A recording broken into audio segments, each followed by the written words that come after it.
Taj, what's up, man? Oh man, it's been a busy week. I'm not gonna lie. Has it been a busy week? It has been. How about yourself? How are you doing? It's been a busy week. A lot of organizing stuff like that. So yeah, and when did we meet? We met last week. We met 5 days ago. Yeah, that's basically it, right? So we got talking about what you're doing. I'm intrigued. I was interested, so I wanted to dive more into it to figure it out. It's, in my opinion, from what I've seen on face value, we'll learn more about it. It's going to help the industry, basically. That's what it's going to do. That's your plan. Hope so. Yeah. So let me share the information so everyone gets an idea of who talking to. Taj, how do you pronounce your last name? It's Taj Brah. Taj Brah. Yeah. Okay. I don't know if it's different or anything. No. Right? Yeah. So you're not going to offend me. Don't worry. No. I don't want to mess up anybody's name. Right. So Taj Brah is here from Quotograph. You can find them at www.quotograph.io. On IG, you can also find them under quotograph.io. And then also their email is info@quotograph. And it pretty much spelled the same way that you think it's spelled, right? Because the way you basically taking quotes and photograph and put them together. Exactly. And you built, and it's an app, right? Platform, yeah. So we started off as an app. Okay. It was essentially like the Uber for construction, right? You wanted to connect with a handyman. You would take a photo and you connect with them. What was different about it was we had AI to analyze those photos, so we kind of kickstarted the process, right? So what is your pricing? And then the customer has a rough idea, because you hear the horror stories all the time, right? Yeah. I was, the original quote was this much, but I paid 3 times the amount, right? You want to track everything. Of course, you want to basically have some sort of mechanism. Yeah, that's it. But there's a lot of I want you to share how you came about this, how you started this, right? Sure. Yeah. So I'm a University of Waterloo grad. I went to school for business, not tech, not software, not AI, none of that, right? But because it's a very technical school, all of my kind of internships or co-ops were very tech startup focused, actually. So not even just a regular company, right? Okay. I know a lot of people, they don't really fit into that kind of environment. But it was literally these guys were the founders, the CEOs, they were dying for this company, they were bleeding for it in this sense. I quickly understood no one is going to kind of understand your company or work for your company the way you do, right? Yeah. And I love their grind, and I'm like, wow, these guys, of course, they had that lifestyle as well, which I love, driving G-Wagons, going out all the time, living a good life. What are you talking about? That you were interning? Go Fleet. So they're fleet telematics. Got it. Okay. Yeah. So that's kind of where I got my own bug, right? And they were also serial entrepreneurs. They were working on other startups, like digital tags. So right now, if you're checking out at a grocery store, it's just a regular code the cashier will scan, right? Yeah. They wanted to create NFC tags. So you scan it with your phone and then find out where that product was sourced, for example, right? Find out if it's actually sourced in Canada or sourced in China or whatever the case is. So a lot of that stuff's already being done in other countries, right? Yeah. So it's they were just trying stuff, right? So it was that whole thing okay, if there's a problem, let's try and see if you can quickly kind of build something and solve that solution and maybe make a $1 billion company out of it, right? Okay. So that's where I saw hey, these guys they're doing some good stuff, right? And then AI kind of came out, and then of course when you're working for someone else, you don't have that freedom to say even if you have ideas, right? When it's your own company, you can do kind of whatever the hell you want, right? So I always knew, okay, I want this, but I don't want it working for someone else, right? I wanted that freedom as well, but of course it's hard. So I needed that transitionary period where I was honestly just a sponge there, right? Of course you're working your ass off, but it's really what can I absorb so that I can do it myself, right? Okay. And then how long were you there for? I entered there, then I came back for another year, so maybe a couple of years in total, 2 years. And then I was like, okay, I got to do something myself when ChatGPT came out. Because then AI was coming out. I was like, okay, now stuff is happening, and now there's opportunities that were not there before, right? That's when we get back to that Uber idea where I was like, look, if you want to get from point A to point B, you go on your phone, and everyone has Uber or variation of it, right? Yep. And it's it's widespread. You want to order food, skip the dishes. Everyone has it. Uber Eats, whatever it is, right? Now even grocery delivery, it's Instacart, right? Right away. Construction, there's nothing, right? Now there's maybe TaskRabbit. Yeah. In Canada, I've never heard of anyone even using TaskRabbit on a practical level, right? On a job site? Exactly. I've never heard of anybody. Yeah. I know in the States, in some pockets, maybe in Florida, there's a lot of cleaners there. It works in some pockets, but it has not got widespread adoption. I'm talking Uber level. Is basically 10 times the size of Canada. They just have the population to experiment it more. Well, yeah, that also you look at demographics as well. So like Florida, I know there's a lot of like Cuban, Hispanic people there that are into cleaning, right? So that's why they have the supply there. Here in Canada, we don't have the supply, No. right? So that's why there's also a big difference. But also they are more kind of inclined to adopt new technologies, perhaps in the States compared to Canada. But that's kind of where we started, right? We're like, okay, how do we kind of create something that's going to solve this issue? We really, really tried hard for a year to launch this marketplace, where it's like this kind of like Uberized approach for construction. But why construction? What was the reasoning? Because you just saw it as a market that didn't have anything right now? Exactly. It was like, I looked around, because I had a personal pain story actually, right? We had a fence built, but no gates, right? So these pesky little rabbits, like, they were still coming in and eating all our plants. So I was like, hey, I need to, like, I didn't know how to even, or at the time even, to make the gate myself, right? It's okay, I can hire someone. I was calling contractors. No one was answering their phone, first of all, right? No. Then if I actually got someone to answer the phone and I told them I just wanted the gate put in, they were like, no, they don't want to do the small ass job. I want to do the fence. I want to do the deck. I want to do the fence. I want to do everything. Yeah, I know. And we live in a rural, a more rural, like small town, right? So getting contractors was a challenge because of that as well. So it was so hard to get the process even started, right? Okay. Even to get a rough idea like what's going on here. So that was like from a consumer perspective, right? Which is where we started, like the homeowner kind of need, right? What I mentioned before, again, where it's like, you get quoted one thing and then at the contractor hook or whatever you kind of call it, right? Yeah. But now it's kind of like we shifted. We put that marketplace idea on pause because we had contractors. We had 25 contractors like all over, like mainly in like Ontario. But even then, it's like London, Ontario, because closer to where I'm from. And then it's Waterloo, where I went to school. And then a lot of contractors in the GTA, and then some in like California because they're very receptive to this kind of stuff. So it's like it was all over. And then we're like, okay, how do we market? What are the logistics? Like, okay, now we got to incorporate in the US. A lot of liability, right? Because you're connecting a contractor to a homeowner and then they're doing the work, right? So even though the contractor has to have insurance and the liabilities on them, I still connect to the contractor. So they're still going to perhaps try to come after us, right?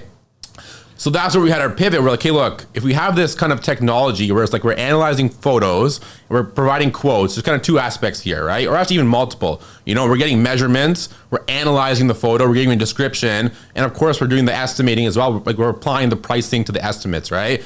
The issue is that not everyone wants that the one size fits all solution, right? So because it doesn't. It doesn't. For independent companies, yeah. For no one, right? Yeah. So that's when we had kind of, like we did a velocity incubator in Waterloo, and they were putting a lot of pressure on us, like, hey guys, like, and when you're just like, you're going so hard at a business, not everyone will tell you like, hey, like pause, maybe look at it from a different perspective, right? It's like, hey, we got 25 customers on the marketplace, like we're going to figure it out. We're going to launch it slowly, right? But like logistically, it just didn't make sense. Okay, look. Okay, so hang on a second. Yeah. You got to understand, right? I'm in my 50s, right? So there's going to be some terminology you're going to be using that's going to go right over my head, right? Velocity, what? So velocity is an incubator in Waterloo. So what is that? So have you heard of Y Combinator before? What is that? So it's DoorDash, all these big kind of startups. They all go through kind of this, like, not all of them. Like it's like an incubator, right? So they bring all these companies together, and they have like coaches and they have maybe like challenges. Like I want like whoever can even get a customer or X amount of customers this week will get like a bonus, right? Or like an investment. For example, it's very competitive, but like all these companies are working kind of together, usually in a short time frame as well. So like what are you given? Like at the beginning, what are you given to the group of people to do this? So each incubator is different. Y Combinator, they'll invest like 125,000 or something up front, and they'll take a little chunk of equity as well. And then for, I think it's like 3 months, you're just working with all these other like high performing guys that have these great ideas, and you're just in this little group, and you're just trying to like, you're competing kind of as well, but you're also learning, right, from these other guys that have done it. But the group that's doing the work, okay, I'm just trying to figure it out. So the group that's doing the work, they own a piece of whatever they're developing for this, or they're being hired just as subs to contribute to this. So each company will have their own like idea or product, right? So you went in there with Quotograph, exactly, right? So Velocity, you can say, is like the Canadian version of Y Combinator, right? So Y Combinator is what everyone goes to in San Francisco. That's where like the Uber, all the big companies, that's how they got it. So here's a new idea, and we go. haven't perfected it yet. It hasn't been grown yet, but we know there's growth attached to it. We just don't know where to go with this growth. We need some coaching. Exactly, Okay, now I understand. So they started doing that. Then. Yeah, so they'll see these kind of companies that they're not there yet, but they have that potential, right? So again, each incubator is different. Y Combinator, they're going to take that equity. So they actually own a part of your company. So they're very incentivized also to promote you and do all that stuff. Thankfully, Velocity, they didn't take any equity, but they still provided us with a lot of connections and support because we're a fellow Waterloo student, as I mentioned, right? Okay. Which was awesome. But like we those incubators were awesome and just like getting us to think outside of the box, right? And pivot. And their whole thing was like, because they've done it, was like, hey, talk to your customer about how they can actually go about paying for this and implementing into their workflow, right? Because when I come to you with the app, it's like, okay, I'm already using another app, right? So then it's like, it's so much of a process. And you know how construction guys are. They don't want to change their process, right? So it's like, and they want something very, very simple. So it's like, people were almost like telling us, hey, that's a great idea. I love it. App, Uber for construction. Why not, right? But we weren't getting like to the core like truth, which is like, how are we actually go, like, yeah, it's a cool idea. Like, how am I going to actually go pay for it and implement it, right? It's like, hey, like my costing is different than this guy's estimating, right? His pricing. So how are you going to like manage that? So that's why we had to kind of pivot. We're like, hey, you tell me your pricing. We'll create you a custom solution. Like, you're saving time, right? But your solution might not be the same as Bob's solution over here. I got it. Yeah. Now, are you also in this kind of Velocity thing, this kind of networking thing? Are you bringing in construction people? So we're just strictly tech people.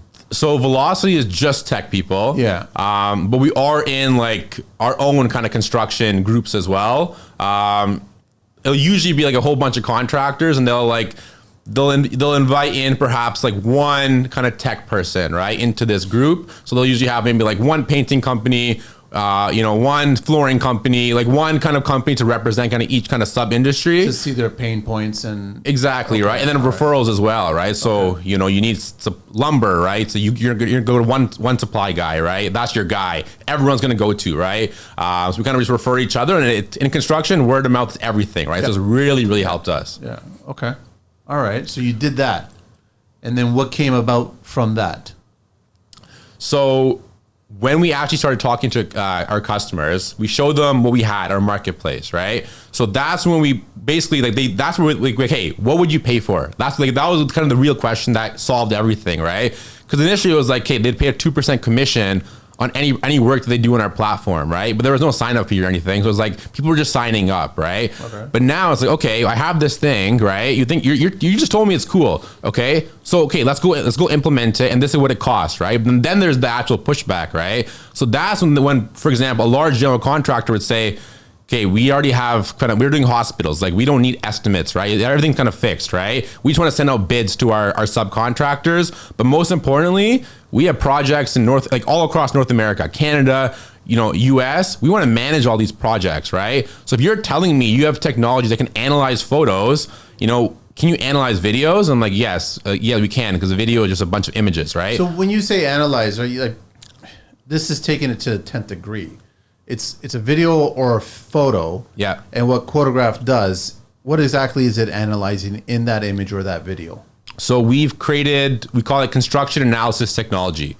So like, you can upload an image even to like ChatGPT, for example, and it will kind of describe it or whatever it is, right? Now, because we've been at this for a couple of years, all this kind of data and everything that we've kind of acquired to this point, we kind of fed into our model. So now when we're looking at that photo or video, a way I like to describe it as well is like we've almost put a contractor's brain like into our app, right? So now it's like you have an actual contractor looking at it, but they're not actually there, right? It's just a video. It's anyone taking that video, but it's not just like, it's not just a general description. It's a tailored construction description. Because I know, for example, like a random example, like for painting, right? Like it costs more to go from from dark to light versus like light to dark, right? Because there's like the amount of paint costs, right? So like stuff like that, we can put into our pricing algorithm. So any painting company, that's kind of a general kind of thing that we can apply, right? Or same thing to reporting, right? Like electrician, you got to make sure certain wires are covered, right? Like common sense stuff that kind of applies to the blanket solution. At Maple Overhead Garage Doors, they're not just opening doors, they're opening possibilities. Serving the Greater Toronto Area with top quality garage doors in steel, wood, fiberglass, flush mount, and full view aluminum, Maple delivers style, strength, and satisfaction for both residential and commercial spaces. With years of experience, unmatched craftsmanship, and the next level service, your neighbors will be jealous, but your garage door will speak for itself. Visit www.maplegaragedoors.com. Email them at maplegaragedoors@hotmail.com or even call them at 905-738-9231. Follow them on social at Maple Doors and discover why quality, knowledge, and experience live at Maple. Maple Overhead Garage Doors, built to impress, made to last. This message is proudly supported by The Construction Life. Well, the easiest way that you described it to me that I got it was if you're doing a video and you're literally just walking through a job site and you're creating a video, you're recording, then you're asking Quotograph to look at it. And basically when you're asking, tell me all the safety infractions that are in this video. Yeah. Right? So it could just pan through the job site and you can quickly discover whether people are not wearing the proper PPE or if there's no safety guardrails or if anybody's doing anything dangerous in that video content, right? Exactly. Which is an everyday thing. So that's what happens when a site super gets on site or when the owner of the business gets on site or unfortunately when the Ministry of Labor gets on site and they see it and they possibly can fine you as a result of that. Of course. So if you're aware of all that stuff, that's the easiest way that I grasped it and I was like, okay, that makes a lot of sense to me now because it is very much a contractor that's in a digital forum on your practical site, letting you know what is right, what's wrong, and what needs to be taken care of kind of idea, right? 100%, yeah. And actually, which is great. That's important, yeah. So in the video, I'll even share, like we caught that for one of our projects. One of the guys was not wearing, they were moving stuff without the proper PPE, right? Okay, yeah. So of course, you just just remind your guys, put your helmets on, right? It's that simple, right? So yeah, like literally it's like we turn the video into an automated report and then risks and recommendations. So summary of what has happened, especially you can imagine if you're doing this every day, right? Now, like what happened between yesterday and today, right? So every day you have that report, but then take a step back now. It's like, hey, let's analyze it further. Which days were the most productive, right? And then why, right? Because you can see in the reports, okay, this is what was done on this day, so right? You can analyze Monday to through Friday and. Yeah, so you can also do for this. You'll just upload your video, right? So you can upload multiple videos and then put in dates, right? For large general contractors, usually they'll have a custom solution, so they'll tell us, right? We want to report. If it's a 3-month project, they'll give us a project timeline as well. So we actually know if they're on schedule, behind schedule, usually behind schedule, right? Never ahead of schedule. And we just kind of compare that, right? But they might say, okay, give us a report, we want a daily report, but we also want a monthly report. So in that monthly report, we're just analyzing each kind of daily report, right? And extrapolating it. Have you gotten it to the point where it's, okay, so let's say you actually quote the job, it's been tendered, you received it, it was awarded to you, and you have a schedule now. If nothing changes on the client side of things regarding, making upgrades or whatever it is, right? Yeah. You can already predict when this job should be completed based on the reports? Well, we can tell the general contractor if they're behind schedule, right? So of course, yeah. So we can imply. But you'll have a prediction of what the whole scope is. Yeah. And then based on, okay, so let's say it takes 3 months. Yeah. And you start the project. You're 4 weeks into it. So you're 1 month into it. Mm-hmm. You can already start to predict if you're ahead or behind. Yeah. Well, because we're comparing against the project timelines, right? Yeah. So it's we can see the speed of it as well, right? So what has happened in that week?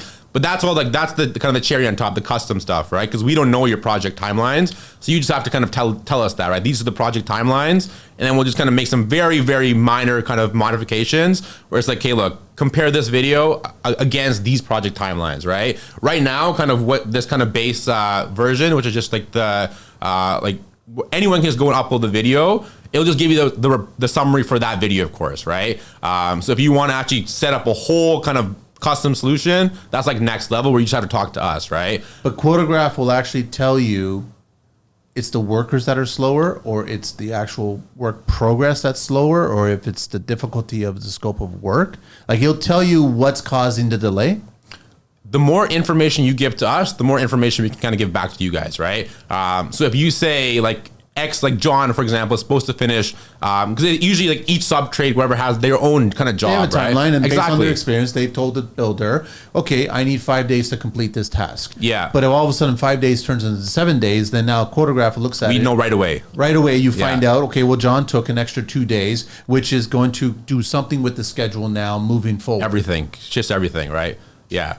Okay. So that's like kind of like next the level 2, I guess you can say, right? So if you want to just like straight up like just upload multiple videos or images or whatever it is, that's kind of good to go, right? You can do that yourself, and right? You'll analyze it. And we'll analyze. You can see it working, right? That's all good to go right now as we speak, right? Just if you want to compare it to your project timelines, then you just have to reach out to us, and we'll create that special link where it's like, now we're comparing those videos. You can maybe say, okay, look, we want to upload a video at the end of every day, right? So we'll create a little spot where you can upload that video, and of course a spot where you upload your timeline. And so then not only you, of course, getting your daily report, but then you get another report, right, which is against that project timeline. Yeah. So just another report from those reports. So you've obviously already started using this and working with tradespeople, been on job sites. Yeah. What's the reaction? Like, how is it? I mean, outside of, we don't like new tools, we know how to do this. This is how we've done it for so many years. We don't need this crap, right? Yeah. Like, outside of that, what's been the reaction? Honestly, so large general contractors that have a digital construction department, we've done very well with those guys. They see the potential. Yes, right. And also, like I found, for example, the digital construction manager, director of innovation, director of virtual construction. These guys, their job is to bring in technologies that are going to optimize and improve their business, right? Yeah. So why are they not going to take a meeting with me when I can tell them of course that I can save them X amount of time or dollars, right? So for those guys in specific, like Quot Report has been great because like compliance, right? We sent this off to one of our general contractors in the southern United States, and like they're extra like very, very like no bullshit, right? Whatever it is, like they're gonna say it how it is, right? And it's like, you know, and you wouldn't even think that they would kind of use this stuff. Like, hey, Taj, I had a hole in my site, right? I knew it was there. I took the video and you guys told me, right? And he's like, that's for insurance. I need that right away, right? And it'll just like that, because they're such a large company. They just see the insurance and also the peace of mind, right? It's like, you don't want your guys falling in that hole. Put a plywood or cover it up or something, right? Yeah. Put something around it, right? So that's kind of where he already knew this was a hazard on his site. He was just testing to see if we would actually pick it up. So, and you guys picked it up, of course, and probably other things too, of course, right? So for large GCs, they love Quot Report, right? Sub trades, like we'll talk about different ways that we use measure as well, or just like simple measurements, like they're like takeoffs even, right? Like AI takeoffs are literally taking off right now, because it's like traditionally guys print off their blueprints and they use rulers and they sit around this big table and they're doing their measurements, right? Well, nowadays, even it's brought down to the small business owners. You're getting a lot of PDFs that are just navigated through digital landscapes, and then they're, I guess, hashed through different kinds of software that, in my opinion, spits out a rough idea. It doesn't really get too specific, right? I'm thinking that with you guys are getting a lot more specific based on what the drawings are all telling you, right?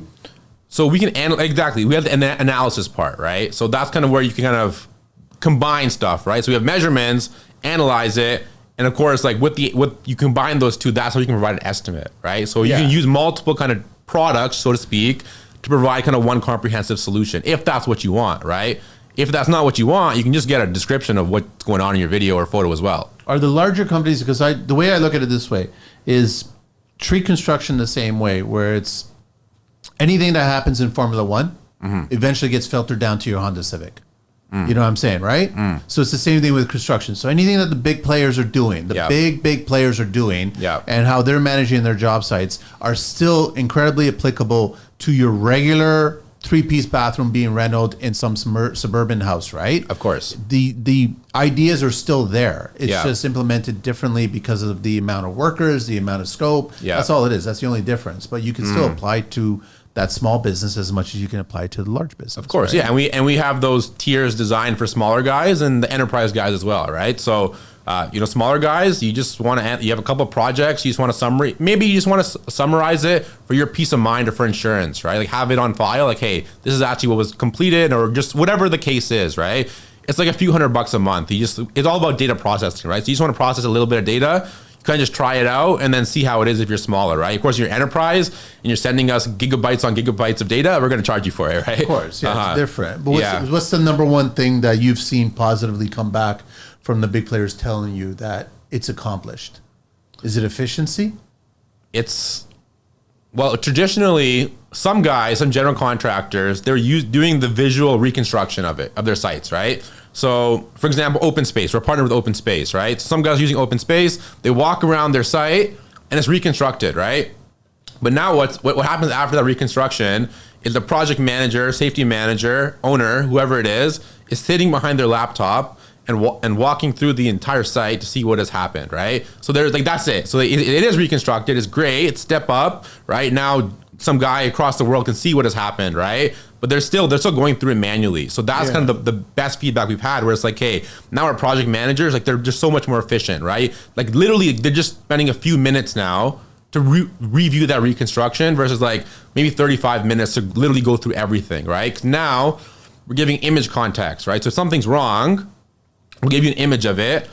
Whatever, guy is not wearing his PPE, right? Maybe our tag was a little bit off. Something gets flagged, right? Exactly, right?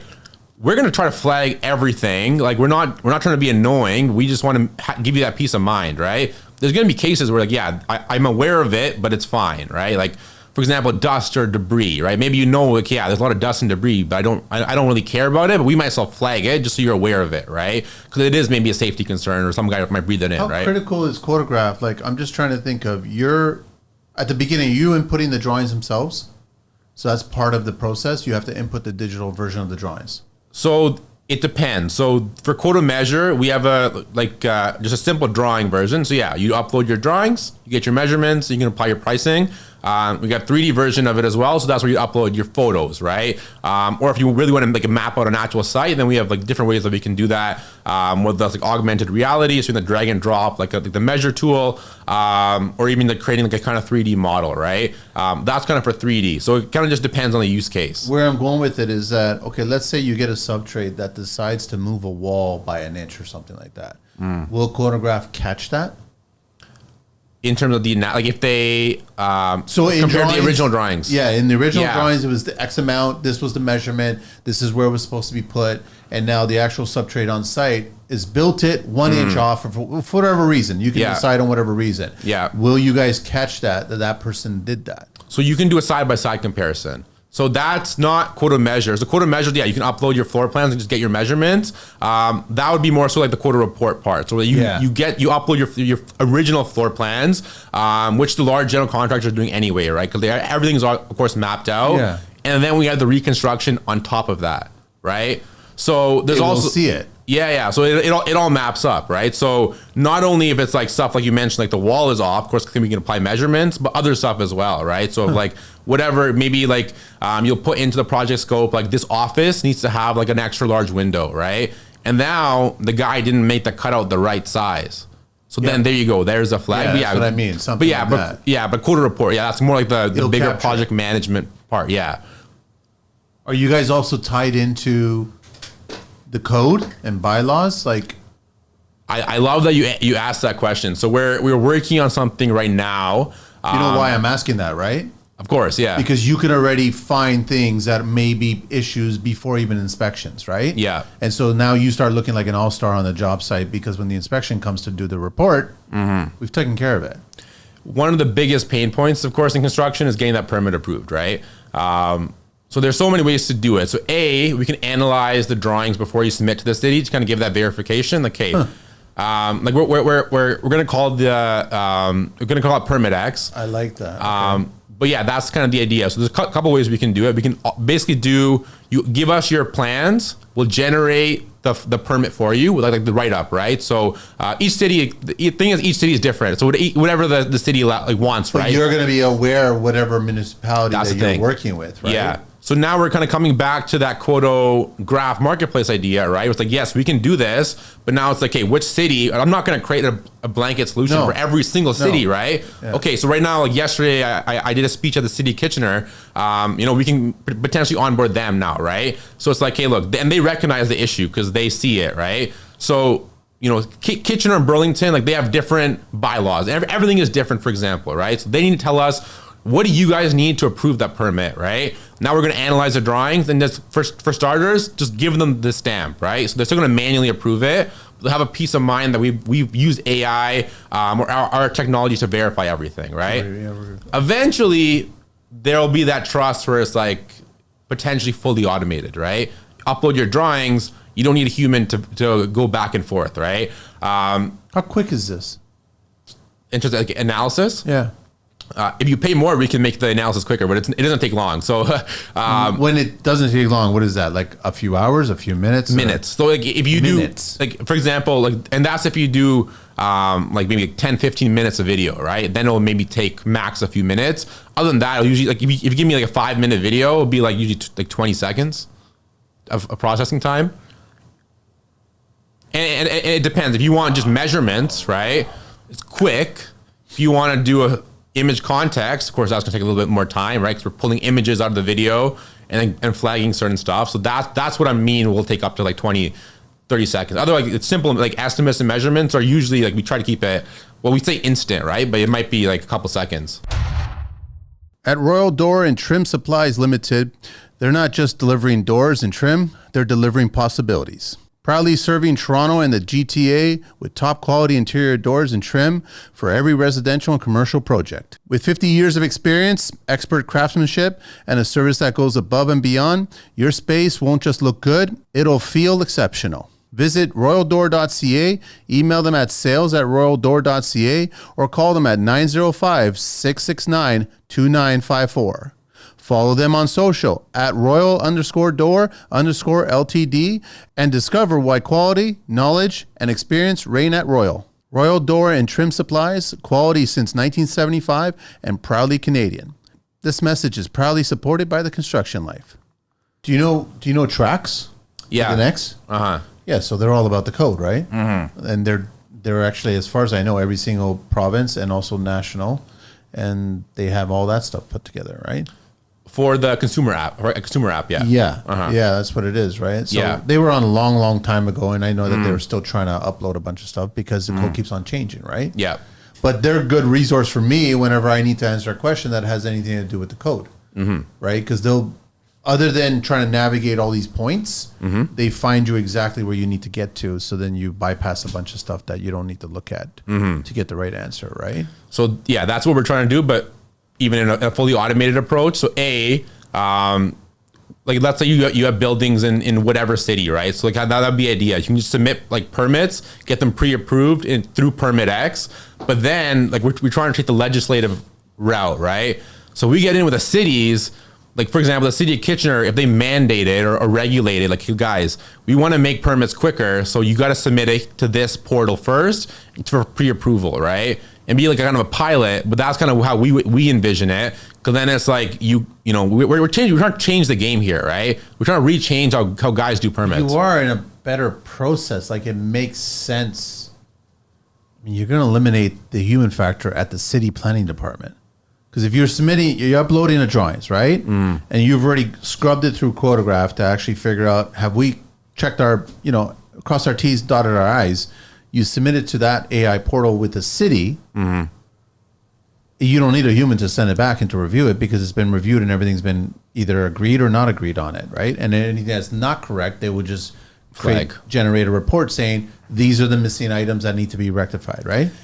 Is that the idea? In a long-term goal, I guess you can say that, right? Or you can optimize like the city staff. Well, I want to get rid of the staff of the city, right? Instead of having to wait on it.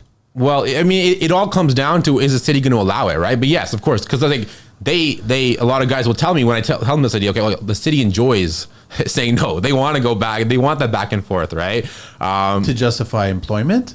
Sure. Yes. Right. I know, but it's inevitable that this, like, the of course, it's coming. Yeah. You know this, like, you've already shared it. It's like, how do you streamline this process? How do you streamline is you get rid of the human factor, because they could read something and may not interpret it correctly. But if you've got an AI, that's you guys. It's unbiased. Yeah. Yeah. That's what I mean. So what does that mean? That means it basically gets approved sooner. Yeah. It gets sent back to you faster, which means that you now have a permit and now you can start building. Yep. Exactly. To hang on to it just to have employment for people, that's not a good enough reason. But I guess that's government and that's the city. That's how it works. Yeah, exactly. But that eventually has to change. Yeah. And when we're trying to be the ones that do it. So you got an uphill battle. With that, right? That's kind of like, well, that's actually like we're considering opening that as like even another company.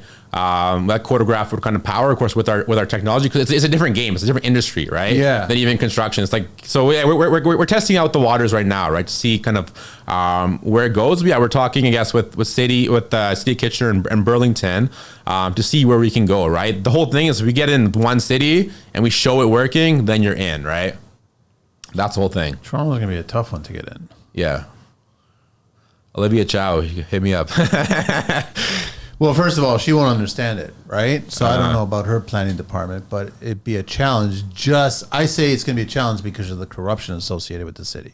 That's why I'm saying it's going to be a challenge, right? Because like that, you're talking about small town, Waterloo or anything like that. That's not a small town. It's a big city. Yeah. But the thing is, they might have a planning department that's interested in something like this because it will streamline things. Yep. But when you get a bigger city like Toronto, it's going to be like, that basically means your tool is going to replace our 100-person employment force. I mean, again, they're so busy. I'm for it. I want it because my thought process is streamlining it, get the permits sooner. Yeah. So you've got an unbiased AI program scanning everything and agreeing that this is correct. Go build it. Of course, yeah.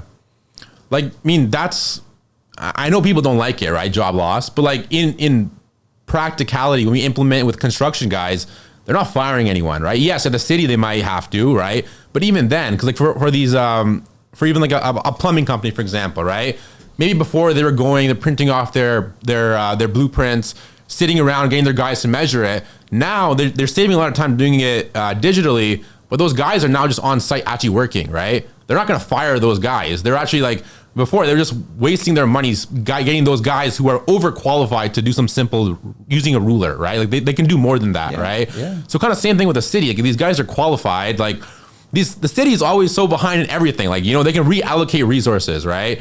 And that's why like you guys should see, because they see how annoying the permit process is, right? So like that's why we like get on board, because like we're not trying to like, I know you're saying we can let go of a lot of people, which we could, right? But it's like, we can really just optimize your process. Like what else do you guys need to do, right? Like let's reallocate you guys towards other stuff, right? Well, my biggest gripe with a human factor associated with the approval of a drawing is if they find one thing that's slightly incorrect or it's incorrect in general. Yeah.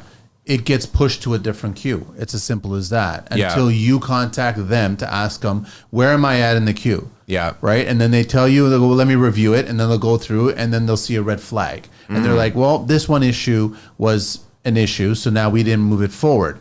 But that would have been taken care of with Quotograph to begin with, so then you guys would not have seen anything. Yeah. My problem is, and I've had this with people on the show before, is the education of the person on their end trying to read what's already been perfectly set up for the city.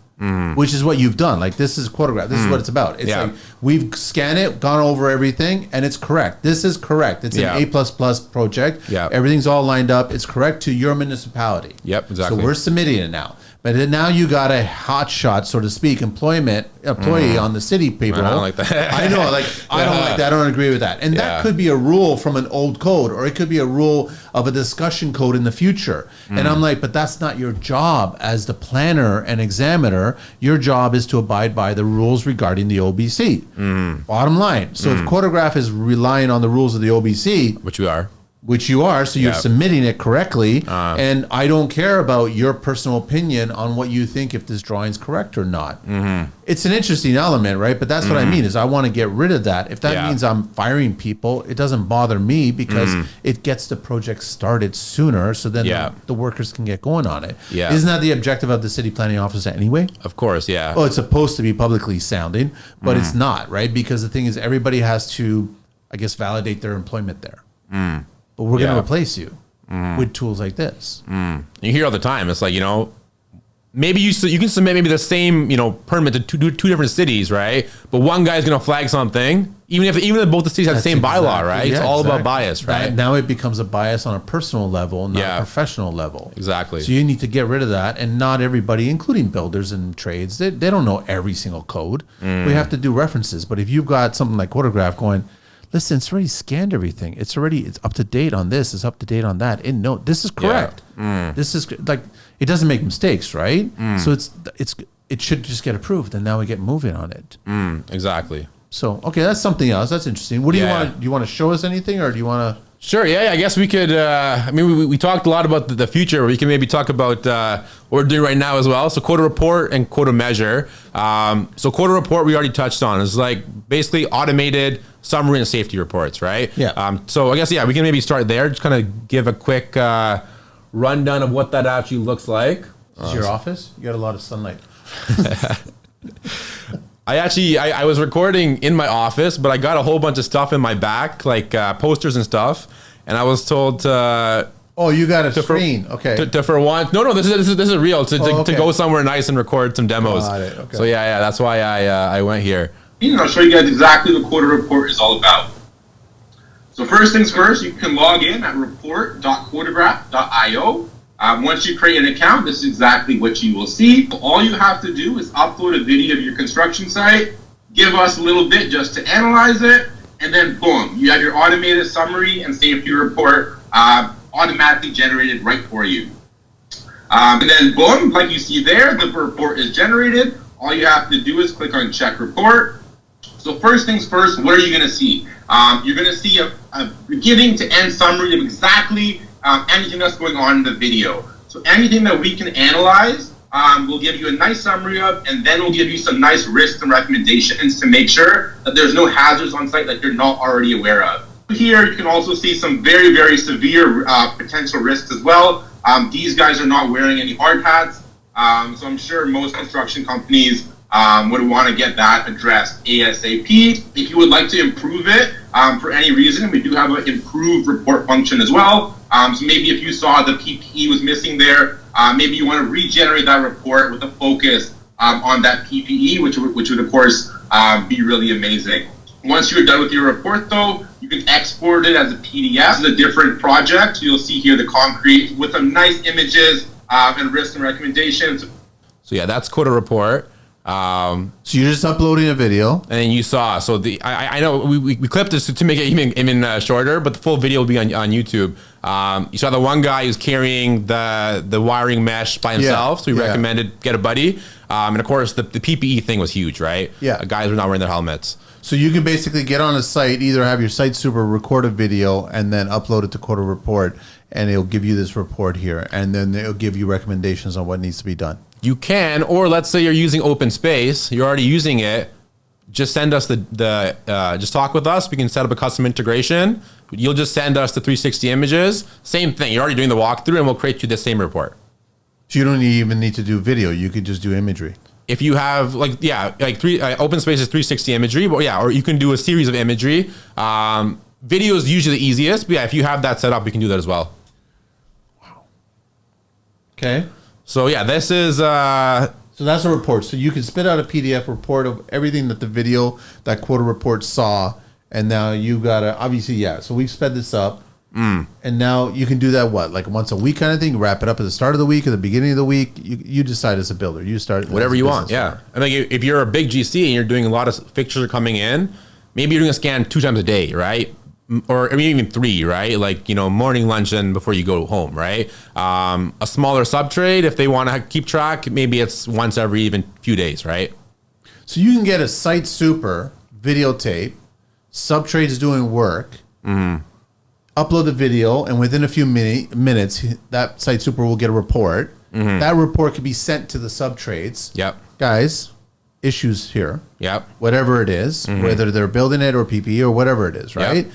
And then they have that information now. So the line of dialogue is there. You guys, tomorrow morning when you get on site, I expect improvements. Of course. That's it. Yep. Safety risk, right? We notice a safety risk. You tell me who your safety manager is. I'm now automatically going to send that safety alert to John, whoever the safety manager is, in PDF, text, whatever he wants, right? Even quicker. So yeah, that's the whole goal of it. No, that's pretty cool. Yeah. What's this video? Another one? So this one is just the simple 2D measurement. So this is, we started doing this kind of stuff, and companies just started coming to us like, hey, I'm doing this traditionally. Let's do it. There's got to be a better way, right? So in this example, we had a plumbing company come to us, and they say, hey, we're printing off our blueprint still, all right? And we're doing it manually. This is actually what we created. We created this kind of custom for them, but now it's just taken off with all the sub-trades. Okay. So if anyone is still doing traditional measurements, this is pretty good for them. Which is essentially a new way to get measurements for any blueprints or takeoffs. So all you have to do is upload your floor plans, and then step 2 is going to be entering your scale. So in this example, I've already gone through it. So the scale is 1 to 100, but we know that's usually going to be in the bottom right-hand corner. So you just go ahead and enter that. Next, I know there's 3 options are available right now. If you want to do freehand measurements, there you go. If you want to do a straight line measurement, you can do that as well. And lastly is going to be a continuous measurement. So let's say you want to measure this sink in one hand, one side of the document, do another measurement on the complete other side. You are able to do that. Just make your lines, click on done. We'll add it up all for you. And there you go. There is your one continuous measurement.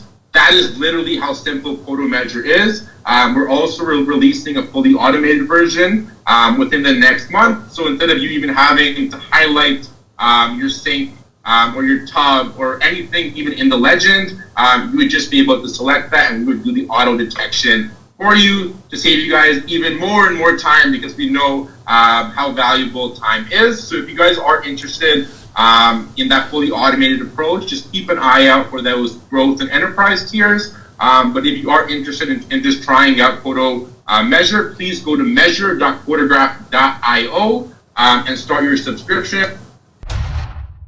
Looking for a roof that lasts and a team you can trust?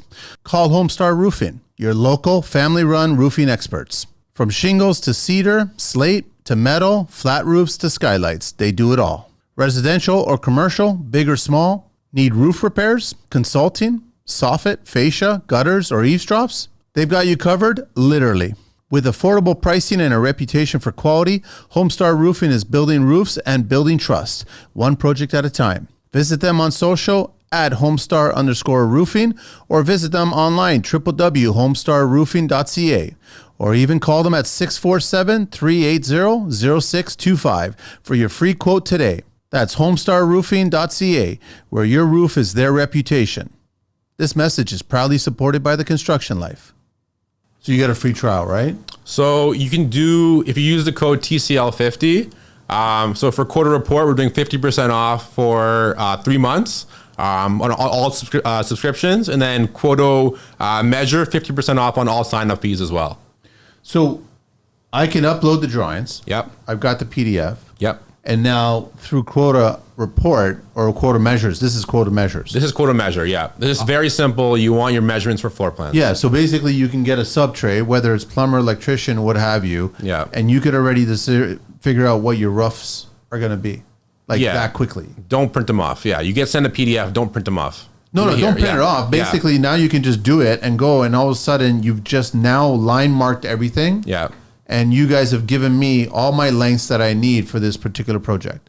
Yeah, I mean, that's good. Yeah, you can use that right now. That's good to go, right? The only thing we're still working on is the AI version, which is going to be even cooler. So let's say, and then this is coming out very soon as well, a general contractor, they have these floor plans. How many wheelchair ramps am I getting myself into, right?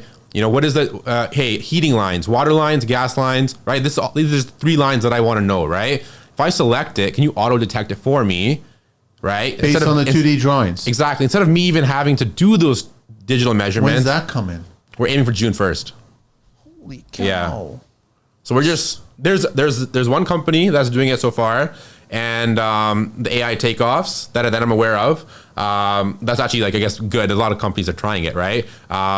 The feedback I've gotten, because I know we have a lot of customers using them, like for other products as well. Their accuracy is not the best.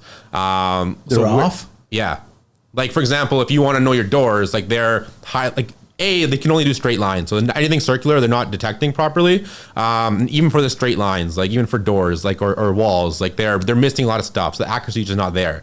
So you might as well just do it yourself digitally, right? Which is what you're doing right now. You can just do it exactly. But in another month, I don't want to. And a half. Yeah, I'm not trying to piss people. Yeah, exactly. If you're gonna offer it, then offer it with the working solution, right? So you can input the drawings and basically have your numbers right away, that quickly. Yeah, I mean that's super simple. Good to go. Yeah. Yeah, it's applicable to every single trade, every single one. Yeah, basically every single one, whatever is Yeah. contributing to the work that needs to be done on that drawing. Yeah. Holy crap, man. Okay, what else? Is there anything else? These are all the demos I got, but we all Okay, no. That's why I was fascinated when we first talked. I was just like, basically, we know, everyone that's listening, we know how it's done, how it used to be done, and how we are trying to. I think there's a lot of hybrids going on. I think a lot of tradespeople and business owners, they use a bit of this and a bit of that, and then they kind of melt them together, and that's how they get their numbers. But you're basically coming with Quota and just you're offering everything at one place, right? One exactly. source, That's what we're trying to do. Yeah. So eventually we'll offer that. We'll bridge everything together, right? Right now it is even like Quota Report, Quota Measure, but yeah, eventually it'll be like one portal, right? So you want to do your measurements, you can track everything, right? Because you'll have your floor plans. And then you shift to 3D, right? Yeah. And then you have your progress, right? So we just like what's missing right now is just bring it all together. But you can still use, of course, your floor plan, then get a report for it as well, right? Here's a quick question for you. On the 2D level, how does your app or how does your platform detect 3D scope? So if you've got certain things that are moving horizontally on a plane regarding a floor, and now they have to go vertically on a wall and then go to another horizontal plane, it's already factoring that in? So the floor plans we're just using as a reference point, right? So when they're doing the 3D analysis, we're doing like a 3D mock-up or like a 3D render of the space, right? And that's how we can get the measurements and compare that to the measurements that are supposed to be in the floor plan. Got it. Plus, you'll have other stuff as well, project scope stuff, right? Like what you need in each room. Usually just a list that we can also verify with that reconstruction. That's pretty cool, man. Yeah. Or especially if you for walkthroughs, like you'll have a floor plan, right? Yeah. And you're gonna do a walkthrough, but you'll pinpoint on your floor plan where you're gonna do your walkthrough, right? That really helps us because now you're gonna do your walkthrough and we know exactly where in the floor plan you're walking through, right? If you know your flight path, or even for a drone, right? If you know your flight path, it's just another layer to make it more accurate. Because yes, we have the 3D model to analyze, but now if I have your floor plan to compare that against, I also know what's supposed to be there, right? Like an office is supposed to be there with these dimensions, with this window, with this door. Have you thought of, I don't know if you have, I'm just thinking about this out loud, on the finishing, like on the design level of things? Have you already started having conversations with them about that? Because there's a certain rule of thumb, so to speak, on how much space you're supposed to need for clearances on certain things. Hallways are supposed to be a minimum max, that kind of idea. Design-wise, though, placements of furnishings, placements of things like that. Is that eventually where you're going to get to as well, too, so you open up to that market? I mean, it'd be great for them, like for an appliance. It could be anybody, yeah. It'd be right. I mean, that's the end flow. goal. It's the flow of the actual dwelling, right? That's what I mean. Yeah, because like we have a good partnership, I guess, with like some furniture or appliance people, like even G-Man Appliances. But yeah, we haven't, I guess, pitched them or hey, let's kind of integrate because it's like we're not there yet, right? Where like eventually once you have what I mentioned, that full comprehensive solution. Where like now all these GCs like, okay, we got the measurements and everything. We have to order our supplies or order our appliances, right? Let's just order it through the app as well, right? We already have the measurements. So, you know, they can upload, for example, their whole catalog, right? Whatever appliance company wants to work with us. And then boom, general contractor, subcontractor, you know the measurements, everything like digitally, right? Or maybe you're communicating with your customer. Hey, these are the 5 ovens that are going to fit. What do you think, right? No, you don't have to show up in person even. You just gave me another thought too as well. I mean, most businesses are loyal to certain suppliers. Of course. And that's because of that's how construction is, right? Yeah. could you already send this to your supplier and already have it all set up? It's like, I've already taken it off. I already know what it is. And now I'm connected with my supplier. So I'm going to send it to them directly. They're going to facilitate pulling everything and figuring out, okay, well, I need 1,000 feet of this, but the supplier will know how many spools I'll need to reach 1,000 feet. Of course. So that's happening. Yeah. I mean, you can, yeah, exactly. They can do themselves, right? You can say, hey, I have this much whatever wiring that I need, this much feet of piping that I need, right? Boom, right? Especially the automated version, right? If that's what you need. Yeah, but based on quota, you could probably look at it like if you somehow connect it where, let's just generalize. So there's lots of suppliers in construction here, right? Yeah. You can do Wolseley, you can do Next, you can do whatever it is, right? Wolseley maybe carries a specific brand of coil or something. And it comes in these spools at these lengths. So it could already start to factor in on your list of material. I need this because you're purchasing from Wolseley, kind of thing. Of course. But if you want to connect it with those suppliers, then that's what I mean. Yeah, of course. Yeah. So you can let your supplier know that we're using Quotograph and we're using these reports and measures and everything like that. Send them. I'm going to send you this. This is what it is. Yeah. Makes their lives easier. Yeah. I mean, some guys I found they're already using like third-party companies to do their estimating and stuff, right? They get the floor plans. Yeah, that's big. Of course, right? Do it for, exactly, right? So now it's even much more streamlined, right? Everything, all the information that they're going to do originally is extracted, right? So now you send that to your supplier, it's like, hey, this is exactly what I need, right? And then boom, they send you back, okay, this is the estimate. So, Taj, like, what have you learned about construction? Other than, people are stuck in their ways and this is how we've always done it. And it takes a long, long time to try something new. But once it works and it proves to them that it's actually going to help their business, i.e. make more money, profit. Yeah. That's what the objective is in any construction company. What else have you learned about construction? I mean, of course, the biggest thing is the dollar value, right? So if you're actually going to make a sale to a construction guy, like you can't have any bullshit, right? You got to get right to the point, and it's like, what am I going to do for you, right? Like straight to the point. We were saying we're going to save you guys CO2 emissions when we first started. No one gives a fuck. No, nobody cares right? about that. So it's like the social initiative stuff in this industry doesn't matter as much. The biggest takeaway, honestly, is being direct, right? It's like, I mean, I can't think of anything else that's more important, because if they will sense bullshit at the first sign of it, right? As soon as they sense it, like they're not interested anymore. They'll listen to you if you're direct. Exactly. Doesn't matter if you're peeling off the Band-Aid really fast. They rather it happen instead of you bullshit them. Yeah, but they appreciate the hard work as well, right? So they just see like this guy, even though maybe he's doing software, like it's very they construction guys do a lot of sales, like it's all sales, right? And essentially, right? So if they see me constantly reaching out, like, oh, this guy, he's got something, you know, he won't give up, you know? And that's when I think I've also, they'll start to respect that as well. The grit. That's what they want, right? The grit, right? They see, because a lot of software guys, like, they don't got the grit, right? They're not going to construction sites. And even when we first started, it was way too much like, I was hanging around with too many tech people who knew nothing about construction, but now like I'm only hanging around with construction guys, right? Like send me to the construction events. I don't care about tech events anymore, you know? To get a sense of what problems you can solve. Exactly, because it's all, when you're hanging with AI guys, you think of a lot of great ideas. Hey, like, we can use AI to do this and that. But like when you actually talk to like real people that are going to pay for it, you get a different response back, right? You learn other stuff that you wouldn't learn when you're just thinking about how we can design stuff. You need both. The truth of the matter with construction, I think, is that a lot of the older guys, and I would say anywhere from 50 and up, they don't understand AI, so they dismiss it. Yeah. But a lot of the younger guys maybe pretend that they know about AI, but they still don't know how to use it yet in their scope. Yeah. They need a little bit of guidance. That's what I think it is, right? And I think the really young ones, the ones that are just getting started in their 20s, they maybe want to just implement everything with AI. Yeah. But that's just throwing a bunch of ideas at one problem and hoping one sticks. And I don't think that's the solution either. I think in all three cases, it has to be more directional and finite, where it's like you're going right after the problem with these solutions, period. Of course, yeah. I mean, if that'll work best. Yeah, I mean, there's simple solutions. If you want to even like start, for example, like with, I don't know, like a chatbot, right? It's like some guy goes to your website, right? I don't know, like what a lot of construction guys, they don't care about their website. I've noticed, right? Yeah. Right, exactly, right? Maybe Instagram, but like I don't know. I'll see a guy's website's down. Like, hey, your website's down. Want us to fix that for you and make a little extra sale? Doesn't care, right?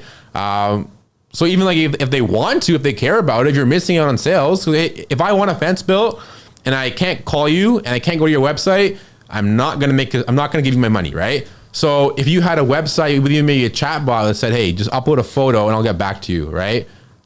Now I'm waiting for at least something's in progress, right? I feel like, okay, at least like I can relax for a bit, I can do something else because you're going to get back to me for next steps, right? I agree with you. The downfall about construction is when they're busy, they don't care. When they're not busy, they don't have the money or the time to care to fix it. Which is bullshit, right? It shouldn't be that way. You should just be constantly busy where you're booking 2-3 months down the line and you line up your clients correctly. That's all it is. Sure. Thank you very much you've approved the quote. Everything's fine. We've looked at everything. We've broken down all the material lists. We know exactly what it's going to cost. We know exactly how much profit we're going to make on this project. I've got you booked in for June X, whatever. This is the time when we're going to get started. We'll see you then. Thank you very much, and start the process of payments regarding deposit and starting that payroll system. That's how it should be, but they don't pay attention to that, right? I think times are changing now, though. Like, I agree. I mean, there's a lot of construction apps that are coming out now, right? Like Jobber's been killing it recently, I will say, for the smaller sub trades, and that's just like the simple stuff. Like, they're not even doing, like, you still have to do the invoice yourself, right? But traditionally, it was on paper, right? So even that, like that first step of you're doing it digitally, but you're still doing it digitally but manually, right? So now like a lot of guys are on Jobber, right? And they're doing stuff like that, but it's a high price point, right? So it's like it's slowly coming, but it's like you mentioned, the old like the veteran guys, like they're probably gonna be stuck in their ways and for the rest of eternity, right? How long has Jobber been around? A couple of years, I'd say. That's it. It feels like it's been longer. Yeah, I don't know. I'm just curious. Right? I don't know either for sure, but I didn't break it down. But you're right, though. From what I understand from speaking to people, it's a digital idea that's still being done manually. Yeah, and that's the integration that they've chosen, which I understand because of the market that they're going into. Yeah.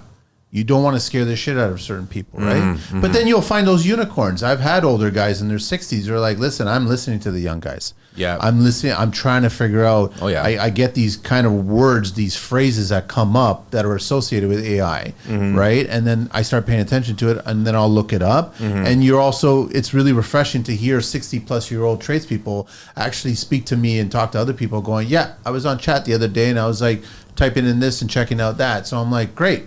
A 60-plus-year-old tradesperson is on ChatGPT, finding answers or asking questions. Yeah, that's what we want.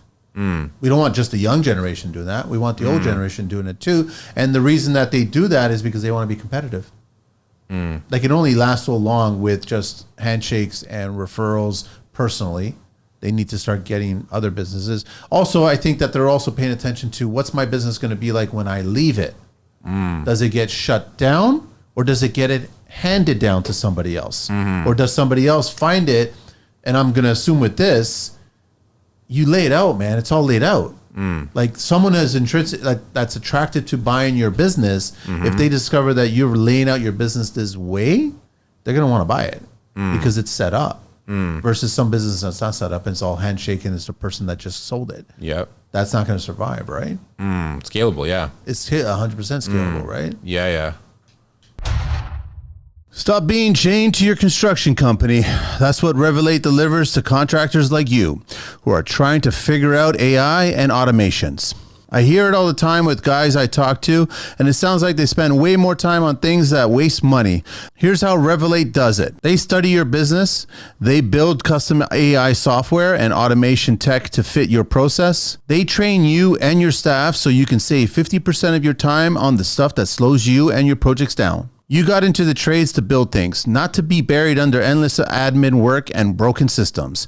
I know every day feels like you're solving the same problems instead of moving forward. That's why Revelate was created. They grew up in the construction industry and have been a part of it for more than 15 years. They know the grind and they work to fix it. Within weeks, you and your team and your business are saving half of your time on the stuff that keeps you from getting home and enjoying life. No more nights buried in the paperwork, just more time building and living. Stop being stuck in chaos. Let Revelate help you build something better. Book a demo. It's an easy chat and it's free. Book time now. www.revelate.com or on IG at revelate.inc or call them at 416-474-5755. This message is proudly supported by the Construction Life. Like I told you, man, I'm fascinated by it. I'm totally fascinated by what you're doing, right? Yeah. I think we started off trying to do everything, right? And that's why, honestly, when we started off, it was like we weren't getting the best reception, right? But now, because it's like when we kind of differentiated and given very specific, like if I say, hey, like, Manny, send me a video, I'm gonna run it through our special LLM, and we have the special like construction prompt, and like it's gonna give you a great report.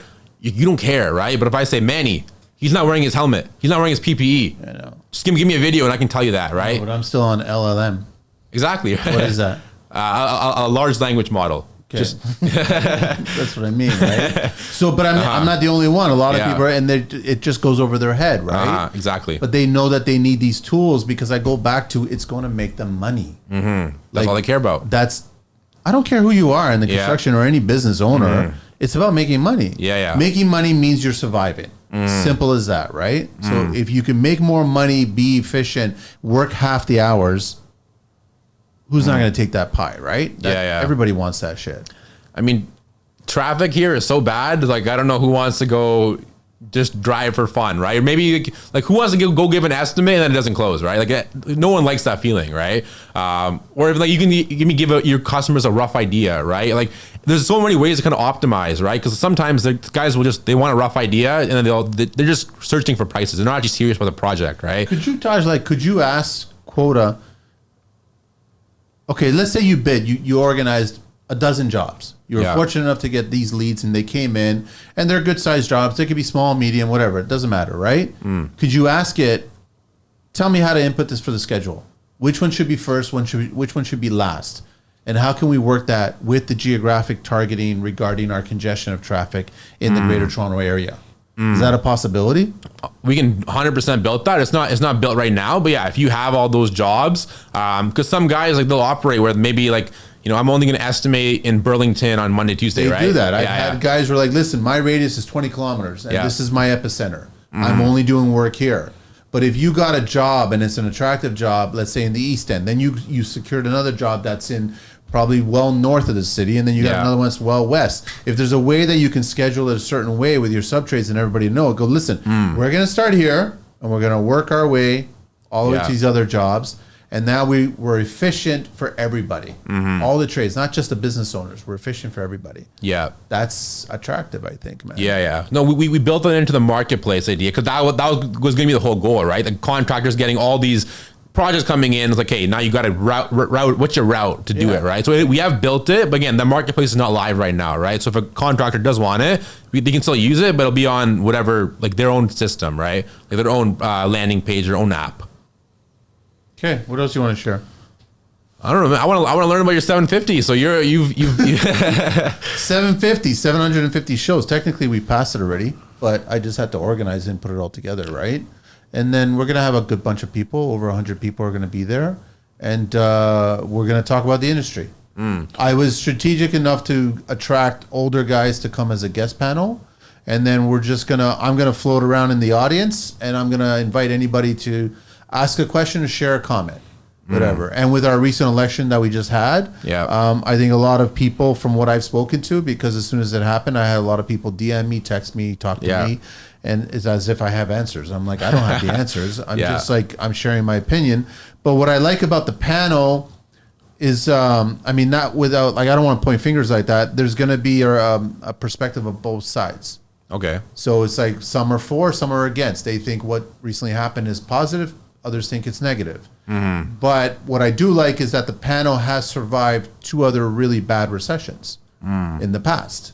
Now, were they as bad as what we're about to experience in the near future? Maybe not, but they'll have some input on how to survive that. So I'm encouraging everybody who's coming out that day, come with questions, man. Come with talking points, comments, like don't be reserved, don't be hiding, don't. Everyone there, pretty much, I would say 95% of people that are coming have been where you're sitting right now, right? Yeah. So they have been on the mic. They've gotten over the jitters of being nervous and talking about openly things. Yeah. So I'm hoping that there is going to be a bombardment of questions. Like, I don't want people to just reserve.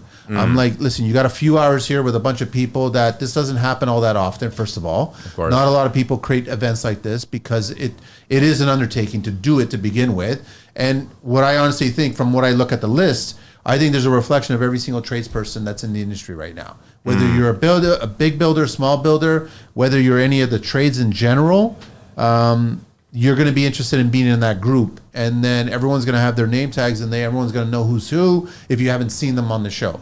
But you'll at least get a sense of their business and what they've achieved in their business and what's working and what's not working. And unfortunately, there is going to be a certain amount of people that are coming that are struggling right now trying to figure out answers, right? So my objective with this event is I want everybody to show up with a bunch of questions, and I want everybody to leave with a bunch of answers.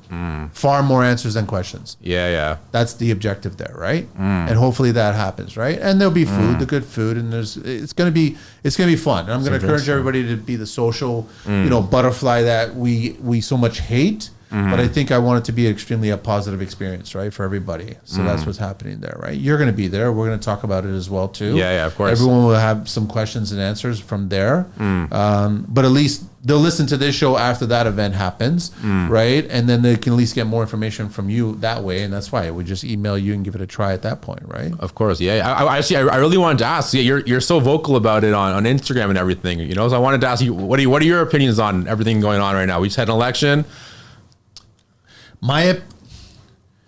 We had a strategic marketing election. Yeah. That's all we had. And unfortunately, a large portion of the population in Canada voted against Trump. Like, that doesn't make any sense to me, right? And I think the majority of construction people, I would say 90% of construction people, were disappointed with the outcome. Yeah. Because I think there isn't going to be much growth in construction. And that's where it goes back to what I'm going to be messaging and telling people at this event is that it's not dark days ahead. And it's not like, don't start thinking, I'm folding up my toolbox, I'm packing up, I'm getting the hell out of construction. Yeah. It's not like that. I think you need to figure out how to become more efficient, to be more profitable, and try to figure out how you still grow your business during this hard time. And if you look in history, a lot of people, they grow during hard times. That's the time to grow. That's the time to grow, exactly. Yeah. So it's just like, I think it's unfortunate because there's other agendas at play here. Yeah. Like, I don't agree with the whole climate and the green, and I don't believe in any of that shit, right? It does. What I want is construction starts. Yeah. Construction starts, like digging in the earth and getting pipelines going. That's workers, in my opinion. That's what I see, right? If we can sell that crude oil offshore, we've got the third largest reservoir in the entire world. The entire world, right? Yeah. Not even our side of the neck of the woods, right? We should be using that. Like, there's so much conflict of interest regarding what's going on. And the unfortunate thing is that the election wasn't an election. It wasn't democracy. It was a marketing experiment. And they chose it correctly.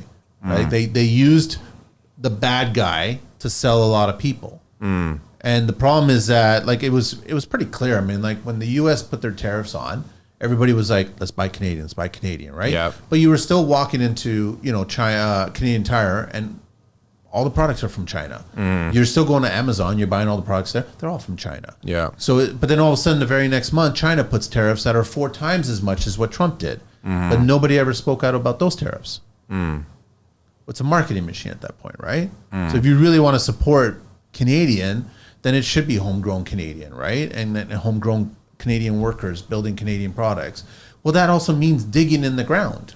That means, like, creating infrastructure here, jobs here. We got to do something. Yeah. I spoke to a lumber supplier recently. A lot of our lumber goes down south. Yeah. Goes to China and goes down south, right? And so he's furious. And as I was talking to him, and I've known this guy all like 15 plus years, I was talking to him and I was like, holy shit, you voted Liberal, right? I'm thinking, yeah. And he goes, oh yeah, well, Trump's a bad guy. And I was like, why don't you start selling your lumber here in our own backyard? Why don't you get construction starts here in our own backyard? Why don't we start building projects here, divisions here? Why don't we just do that? Because what is that going to do? That's going to give more jobs and create more economy, and then people will start stimulating and buying shit. Yeah. Like, why do we have to rely solely on that shit, right? So I think it's going to be a wake-up call for a lot of people. I don't think it's going to be an easy 4 years, man, for construction. I hope it's not 4 years. I don't see how it's going to get a call of a vote. I don't really see how it's going to happen when you've got so-called a minority. But again, marketing. Yeah. Right? You're still going to get a coalition. I guarantee you that's the next step. So, and then you got the conservatives talking about, well, we'll just be patient and we'll wait.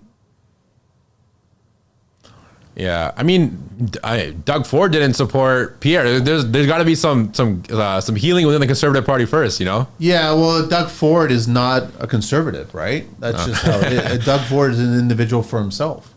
He doesn't care. He's got his. It's funny how these politicians are taking care of themselves, but they're not taking care of the people. And the people need to start taking care of themselves, right? So you got a lot of worried construction workers. You really do. Like I was hoping that the conservatives would have came in, so all of a sudden spending would have stopped, which means that spending would have started for projects here in Canada, which means streamlining of the building process, because that's a bottleneck there. Yeah. But also reducing those fees. We are very aware of all those municipal fees regarding 1/3 of construction starts go right to the government, which in my opinion is a waste of money and time and effort, right? So you need to reduce that. So what's going to happen in the next 4 years, in my opinion, is housing is going to get more expensive. There's going to be fewer jobs. You're going to lose a lot more economy and wealth here. You're not going to dig in the ground here. So you have no jobs that way. So, and the unions are going to be scared too. That's what's going to happen, right? They're going to try desperately. I had one kid reach out to me, and he was like, well, I'm kind of hoping Carney gets in. This is before. Yeah. Because he's promising bringing 350,000 new workers into construction. Well, they're still on the platform saying that we have a labor shortage, which is not the truth when you've got a union force that's half of it is at home not working. And a union member that's not home not working and not paying union dues doesn't get a chance to vote. That's union rules. So why do you need to bring in 350,000 more people into an industry that's not working? That marketing point doesn't make any sense to me, right? Yeah. But it sounds great on a campaign trail, and it attracts. It's all bullshit, man. It's all bullshit. Yeah. But I feel for the younger trades, because I've said it on the show so many times before. You guys are losing these younger trades before you even give them an opportunity to learn the construction business, and then they'll go find another industry to be a part of. Will it be in Canada or will it be abroad? I don't know. So many people are going to go to down south, I think. I mean, in our own group, like people are like, they're seriously going to Florida. Like they're moving to Florida. Corporations are starting to move. Yeah. Right? You can't survive here corporately with the amount of taxes that are coming down the pipe. You can't. It's just a fact, right? So as a business owner, you're starting something up here. You're parked here in Canada. You know what you're going to end up paying as a result of this, right? So that's why I'm just like, I don't know. I don't know if there'll be an election of no confidence. Another, we're going to play that. We just finished playing that game the last 4 years. Yeah. Right? And we had one person block all that just for his pension. So what's the difference right now? There's going to be a coalition, whether it's going to be with the bloc or if it's going to be for the remaining few members of the NDP. The point is that all he needs is 3 more seats for majority. Yeah. Majority government basically means that whatever bill you put forward, we shoot it down. Whatever bill we want to put forward, it gets approved. They're 167 right now? Or I think they're 3 away from majority. you 3? Okay. Yeah. So, I mean, I pay attention to it, and what's going to happen is that he'll pluck 3 from the bloc or from the NDP. Yeah. 1 or 2, whatever, from each or whatever it is. He'll get the 3 by promising stuff to them. And then they'll just come over the fence. Yeah. And now you got a majority. And that's what we've just struggled with for the last 4 years. Yeah. We've struggled with a majority coalition that prevented a no confident vote, right? And so you're going to fight that for 4 more years? Yeah. No, man. I used to be so into politics, but I was like, man, fuck this shit. It's challenging now because it's not a democracy, right? So it's just like, that's what I shared. I was curious about what I should share the very next day. And I noticed a lot of people that I follow that are very political on the stage. Yeah. One of them has been on the show before, and they strategically lined out what just happened. And a lot of it was everybody voted against conservative because they wanted to vote against Trump. And I'm like, Trump is not the issue, man. Like, that's not the issue here. We have tariffs against Canada, or against the U.S. States, yeah. U.S. has tariffs against us. But nobody's talking about the tariffs coming from China coming here. We all know this. China has an EV that can be sold here in Canada much cheaper than Tesla's EVs. Yeah. But there's 100% tariff on it. So if you're so green initiative, take the tariff off. They won't. They won't. So that's not the object. Like, it's going to be scary. That, like, right now, another million people for the next 4 years, 4 more million immigrants coming to Canada. It's already a problem right now. When Carney talks about modular home building is the future of this world, it's not. I'm sorry, it's not. It's a product of construction. Yeah. You know, but you're not going to get every builder doing modular, right? And then the problem I have is if you dig down into who's building these modular units, they're going to get built in China and shipped over here. Why? Because it's cost effective. Of course. So you can't even, but it'll get sold to the people here. We're going to build a lot of modular units. They're going to be a fraction of a typical house. You'll be able to live in this unit, which is going to be a box. It's just a box that's a precursor to your box in the ground, right? That's all it is. Yeah. And you're going to be happy doing that. It's fine. But they'll never tell you that it was manufactured and shipped from China. Yeah. Because they wouldn't want to hear that. Three-way the world. These little puppies. I'm speaking from experience. I've actually installed these and I love these. Three-way prefabricated inside drywall corner. The first one-piece solution for perfect, crisp corners every time. With three-way, you'll improve your quality, save on labor, and cut down on time. Traditional methods require 3 tapes, lots of sanding, and high skill. But with three-way corners, they install in just a fraction of the time with fewer steps. It is adjustable for any angle, reinforced to cover gaps, and designed to blend seamlessly into the corner. Say goodbye to pesky touch-ups and hello to flawless finishes. Try three-way today and revolutionize your drywall game. Perfect corners every time. To purchase or check out some how-to videos to see the installs in action, visit threeway.ca or connect with them at 306-514-3768 or drop them an email at threewaytheworld@gmail.com. Connect with me, TCL, and stop by the studio and get a free pack on us for anyone to try. And trust me, I'm telling you, you'll love it. This message is proudly supported by the Construction Life. Yeah, no, but that's what they're these blocks. Like, have you heard of Bloxable before? Yeah. That's where I think that's, if they mandate stuff like that, man, it's. Well, why hasn't it taken off yet? Boxable is run by, I know a little bit about him, a billionaire. Yeah. He's a billionaire. Like, when you're a billionaire, Taj, like, think about it. You wake up in the morning. You have a net worth of, let's just say, $1 billion. What do you say to yourself?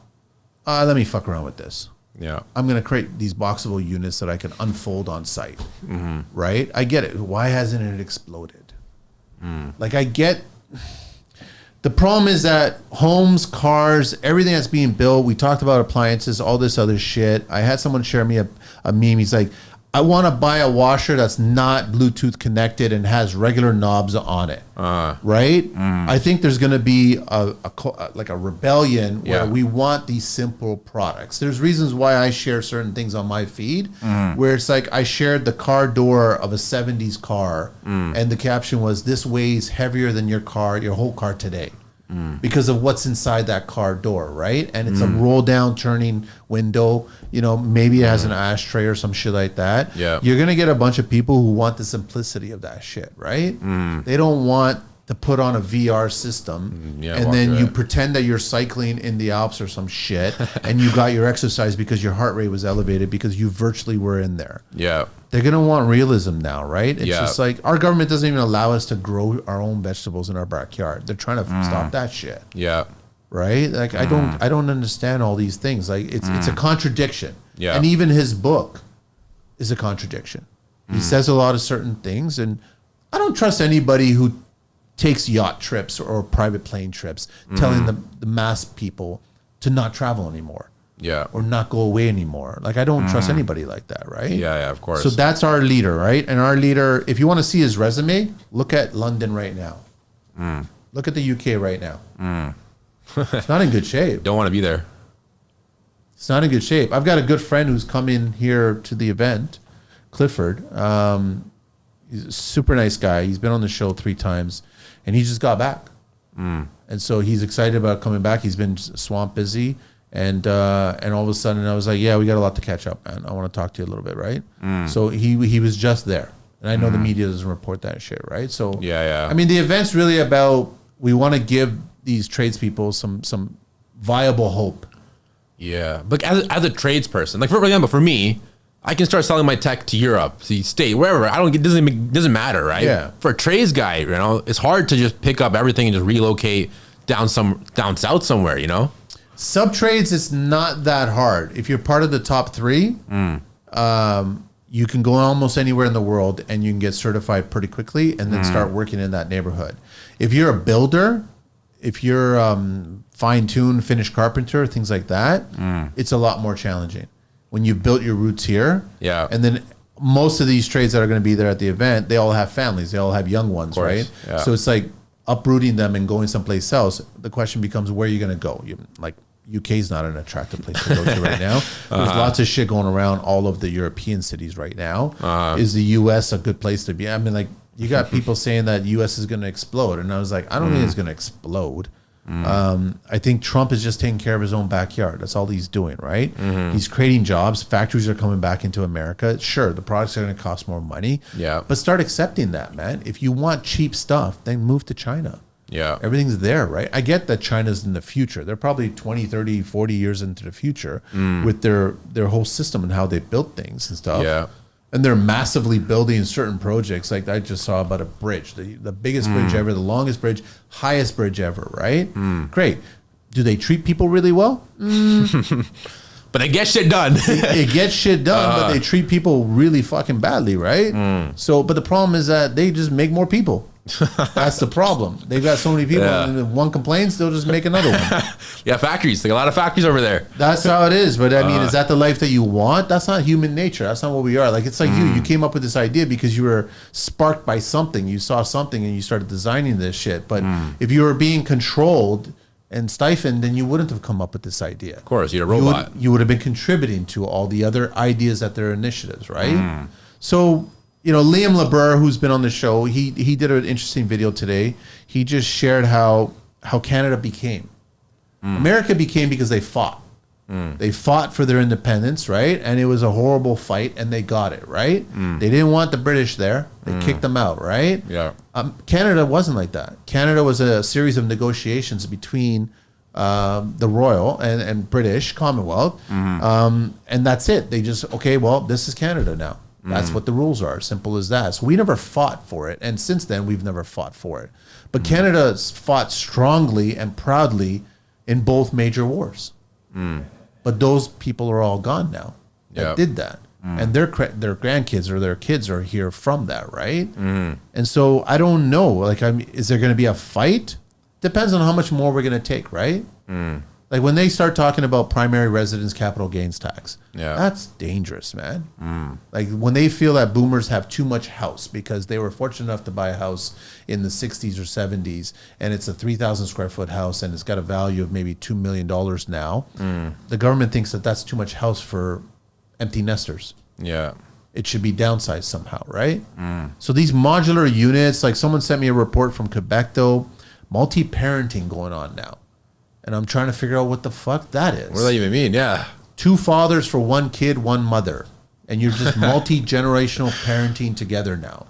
Yeah. What is that? I don't understand what that is, but they just passed a law where you can do that now. See, I'm glad I shifted from like the corporate environment more into this construction stuff because I don't hear about that shit as much, There's no HR in construction. Yeah, exactly. There's an illusion of HR, and there's also an illusion of DEI in construction. I don't care what it is. I've outspoken about that shit, and I've had conversations with sponsors and brands and other shit that and people will like speak up going, you shouldn't fucking talk about that shit. I'm like, let me get this straight. I shouldn't talk about what's really going on in the world when it affects the construction worker or the construction industry. I disagree with you. I'll talk about it. If I lose a brand or a sponsor from being associated with it, then guess what? You're losing the opportunity to speak to the audience that you're trying to sell to. That's how I look at it. Yeah. That's a great point. It's a very good point. Like it was yesterday was nice. I shared that post. I was reminding everybody about the event. And then a half dozen people reached out to me. They're like going, man, like you have a lot of people listening to you that you don't even aware of. And someone just reached out and he goes, I'm a construction diver. Talk about a niche fucking market. Diver, a diver, yeah. welder, underwater. Yeah. And he goes, and I've spoken to a bunch of other divers, and they all listen to you, man, your show. So it's like, you're going to come on the show because I got a lot of questions to ask you, because that's a whole other world that I don't even know anything about. Yep. Right? So it's like, okay, construction's huge. It's very important, but it's getting trampled on right now by policies. And it's unfortunate, right? So I definitely think that policy should get out and let the construction workers do what they have to do. Give them the right tools and let them do what they have to do. That's how I look at it, right? Yeah. Cut out the bullshit. I wanted NDP to fall. But they're not going to fully fall right now, because I wanted a blue collar party to start, right? But it's like a blue collar party is tricky too, man. You don't know what's going to happen, right? There's just way too much, like, the green slush is never going to get addressed. The Chinese interference is never going to get spoken about in Parliament. It will get shot down by the majority, right? He'll try to bring it up again, and it will just be a repeat. It's almost like watching, your favorite TV show the first few seasons. Keep watching it, yeah. You just saw it already. You saw these episodes. There's nothing different. We know how it ends. That's what's going to happen. But everyone forgets about that. That's what's so stupid, is that our government was prorogued because the investigation into Chinese interference was shut down. Well, we still haven't gotten an answer from that. Can we please find out who was involved with the Chinese interference? It's not going to come up, man, because you know what's more important? The green initiative. We need to really start, reducing our carbon footprint. I know, man. I'll never buy an EV, and I'll never buy into their bullshit, right? That's why I share a lot of muscle cars and engines and fuel and shit like that. Like, I just love that shit. That's just me, right? It goes back to, I want vehicles that have soul. I want homes that have souls. I don't care about white boxes. Yeah. Modular white boxes, I'm not impressed by it. There's a lot of good quality laneway homes and all these other things, and they're doing a lot of the same style kind of things. Yeah. My thought process is, in the early days of my construction days, I used to say, is that going to age well?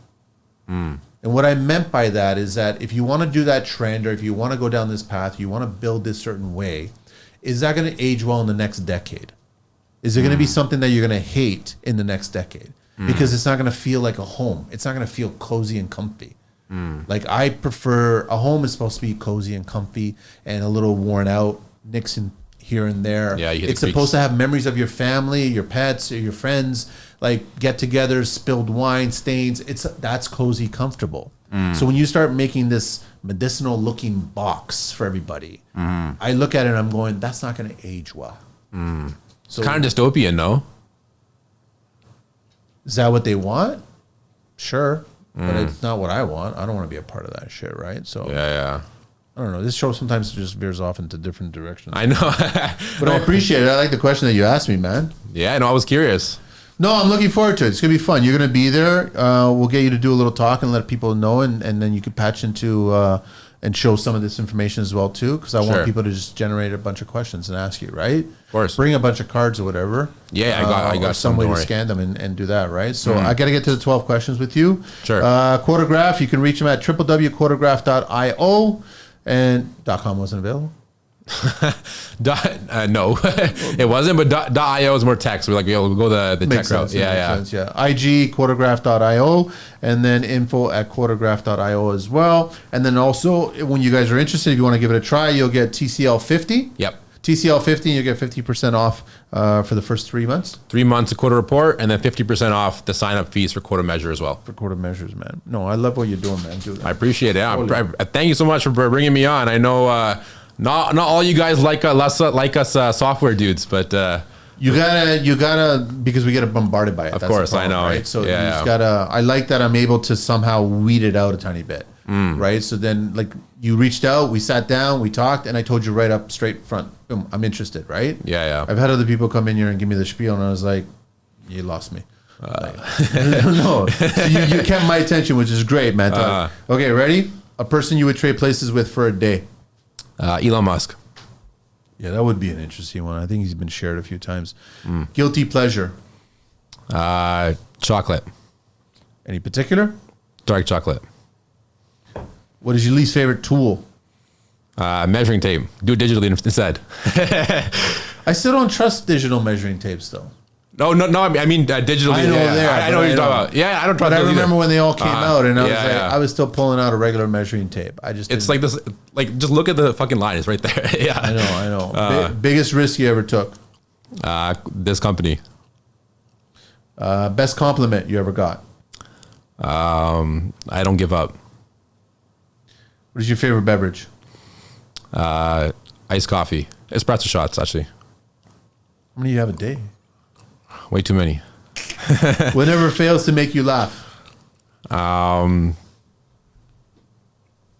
think just enjoying what I'm doing. I'll laugh or just have a good time enjoying what I'm doing. Just being with good people. Yeah, it's true. Yeah. Worst piece of advice you ever got? Don't just blindly follow your dreams. Like make sure you have some I guess set some micro goals, you know, like don't just have some big idea and say, oh, I'm going to go do this. Like get a fucking plan in place, you know, don't just be delusional. What profession other than your own would you like to attempt one day? I had a brief stunt in the military. I'd like to go back. Canadian Forces? I was, yes. Oh, Reserves. really? Yeah. Nice. How brief? 6 months, 8 months. Wait, it was good? I was in school, so it was hard to manage everything, but man, I learned a lot. Yeah. Good. Yeah, it was good. That's a whole other thing I'll talk about, man. I still think every service person in this country should be awarded a house. I don't like seeing service people homeless or sleeping in their cars even while they're in service. That bothers the hell out of me, man. Bothers the hell out of me. What is your favorite curse word? I'd probably say fuck 100 times a day. What's your favorite vehicle? Any mode of transportation? BMW i8. If heaven exists, what would you like to hear God say when you arrive at those pearly gates? You, yeah, I don't know. You didn't make it to hell. I don't know. Taj, man, thanks so much, man. I appreciate you being on the show, and I look forward to see you on Sunday on the 750 event, man. I appreciate you bringing me out, man. Thank you so much. I appreciate it. Everyone got to check it out. Look at them, www.quotograph.io, info@quotograph.io, and on IG under quotograph.io. That's it, guys. We're out of here.